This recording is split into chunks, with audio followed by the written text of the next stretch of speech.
everyone.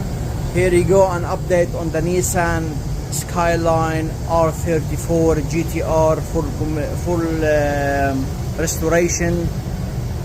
As you can see, bare metal everywhere, and now the car is ready for epoxy primer. All here, everything bare metal properly. Now we're gonna turn it over and then you will see the roof as well. Are upside down.